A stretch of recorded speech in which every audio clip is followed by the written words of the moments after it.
10年前嘅某一日，呢個未滿2個月嘅 BB 女就好似摩西咁，被放咗喺一個紙盒裏面，遺棄喺大埔一條行人隧道裏面，上面有張紙條。在2003年9月20日指地產，女孩叫李紅。1歲嘅時候，上天將佢帶到一個熱愛大自然嘅英國家庭。Amanda 收養咗佢，仲有個好特別嘅名添。因為爸爸喺香港馬會做獸醫，Ella 好細個已經中意睇爸爸幫啲馬仔接生，3歲仲騎住自己嘅馬仔攞到獎。哥哥 Kit 仲教佢浮潛同埋游水。Ella 仲會幫手煮飯做家務，同埋整蛋糕送俾同學。昔日被遺棄嘅 BB 女，今日就變成一個熱愛動物、熱愛生命嘅小天使。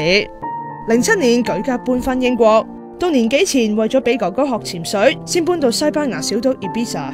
10年嚟朝夕相對，Amanda 一講起 Ella 就不禁流露喜悅。活喺金髮藍眼睛嘅英國家庭，呢位華裔小妹妹4、5歲嗰陣已經知道自己嘅身份啦。